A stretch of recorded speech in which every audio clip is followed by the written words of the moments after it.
According to new statistics released by the United Nations Educational, Scientific and Cultural Organization, two-thirds of an academic year has been lost on average worldwide due to COVID-19 school closures. Now, while schools in some states in Nigeria reopened physically last week, schools in other parts of the continent like South Africa and Zambia remain closed. Joining us now to speak on technology's potential to revolutionize education throughout the African continent and the impact of COVID-19 on the ed tech space is the CEO of ULesson, Shagaya. Shagaya, good to have you join us. Thank you. It's really good to be here with you. Now, you're not just the founder of ULesson, you're also the founder, CEO of Conga.com. That's a lot of S's to your name. So tell us, how much potential is there for technology to actually revolutionize education? Yeah, I think the potential is huge. Technology has this ability to influence all kinds of different sectors, and education isn't any different. We've already seen the sorts of massive gargantuan companies that have been created in fields of retail and all kinds of other sectors. And I think the same potential exists here. Africa is a really special place. If I can talk sort of more generally about the continent, of course, there are differences, but it's a really young population. You're talking about 800 million people under the age of 25, 600 million people under the age of 18. These are massive numbers that don't exist anywhere else. And at the same time, government spending on education is quite high. It's kind of on par with the rest of the world. And private sector spending on education, whether that's a household level or investment level, is also quite high. But one thing is very clear is that the amount of spending, public-driven or private-driven, will never be sufficient enough to meet that 800 million or 600 million figure I talked about before. So technology has a massive role to play in pushing quality education services to these hundreds of millions of people. Let me take you on your last statement. Let's break down what role then that technology has to play to more like cover up the space that is left that the government and the private individuals cannot cover up, using tech. So, if we drill down to it, let's look at some data here. Let's look at the United States, for instance. So the US, there are some states in the United States that have a teacher to student ratio of 1 teacher to 11 students. And they complain about that ratio. There are parts of Asia where that ratio is sort of more 1 to 20, 1 to 30. In Nigeria, there are states that are as bad as 1:72. There is one school I have heard about in Nigeria specifically that is 1 teacher to 900 students. Wow. Now, at that point, that is even an education. So what technology and media allows you to do is to find the best teachers and then to use technology to basically provide leverage so you can spread that teacher's skills and talent and passion, ability to sort of push learning in a way that's digestible. And this is what ULesson is doing, to take the best teachers we can find and then make them available to many, many more people. And that does a couple of things.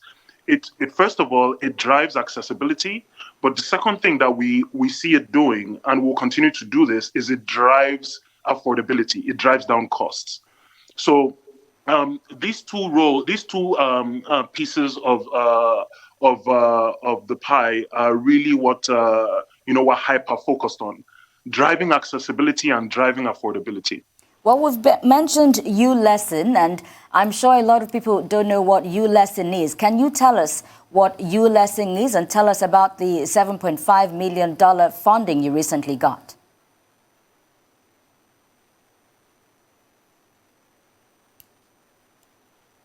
Sure. So ULesson is an education technology platform. What our customers know us for today is that we provide digital education services to secondary school students across the WAEC region. So Nigeria, Ghana, Sierra Leone, Liberia, and Gambia. This is what we started with, secondary school WAEC. And what we've done is we've digitized the entire curriculum to a depth and degree and richness that, frankly, nobody has done in the continent before. We are the first ones to do this.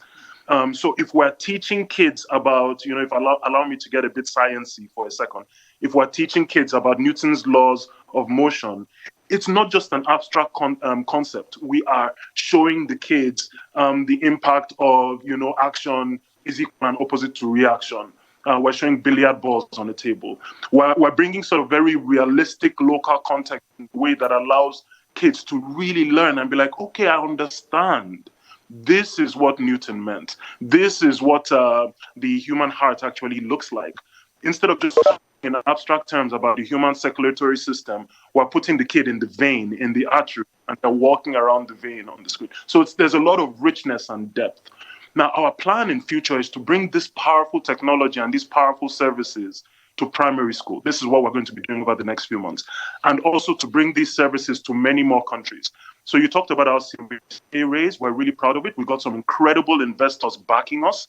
And this investment is going to be used towards not only driving us down towards primary school, like I mentioned before, but also taking our services out towards East Africa, to Kenya and Uganda and Rwanda, and then taking us out to the South African region, also to South Africa and Zimbabwe, Swaziland, and some of these countries.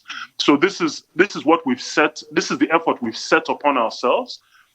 We were an international, a Pan-African company from day one. About 20% of our learners today are in Ghana and in Sierra Leone, Liberia, and Gambia.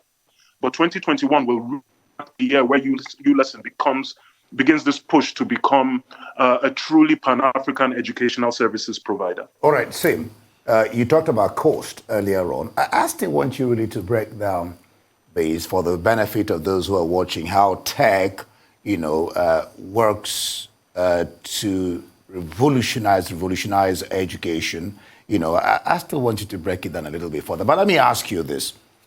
I am wondering how inclusive this can be when you consider that some can't afford the consideration. By consideration, I mean the cost, in terms of the data and the internet, rural areas, for example, even in urban areas, those who can't afford this, speak to that, Sim.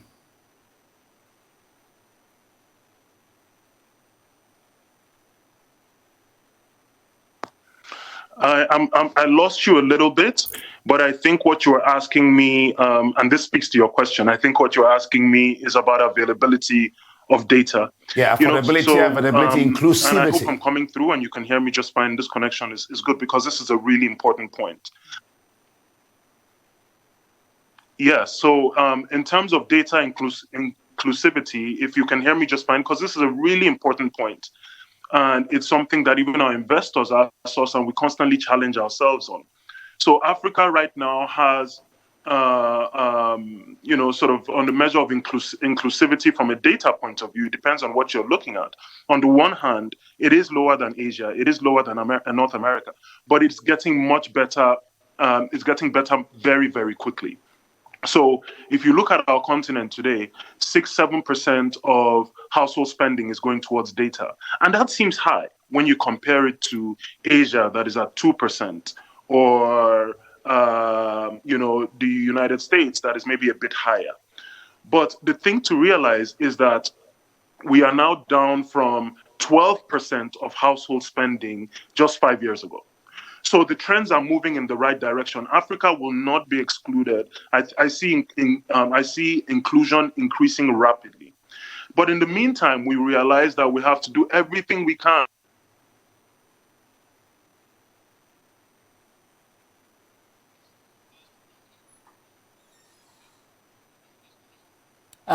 Unfortunately, we seem to have lost connection with Sim, Shagaya there, the founder of ULesson and Conga.com. I really wanted to speak with him about several other issues. They plan to launch a primary school library. And I'm wondering how they will be able to... One-on-one challenge. The challenges, especially when they have different curriculums. How do you open a Pan-African primary school library? Many other things. He talked about the curriculum and how the tech can be used to influence that. So many other things to have raised. So many other things to discuss with him. And of course, the fact that the MD of O Ventures is now coming on the board Yeah. of ULesson. I'm wondering, why is he coming on the board? Is it to safeguard the $7.5 million, which of course they put into And I wanted this. him to break that down, that $7.5 million. How are they going to employ? Yeah, how will it be deployed? He didn't actually speak about that. No, because we haven't got there. We haven't even raised that issue. No, well, I asked him, yes, I actually asked him how the funding, how it was got and all of that. He didn't get to that part of my question. Oh, yeah. Okay, before he started taking inclusivity and all that. Okay, I understand Sim Shagaya is back. Sim, good to have you back. Very quickly now, ULesson. I understand you plan to launch a Pan-African primary school library. I'm wondering how you intend to do that with different curriculums.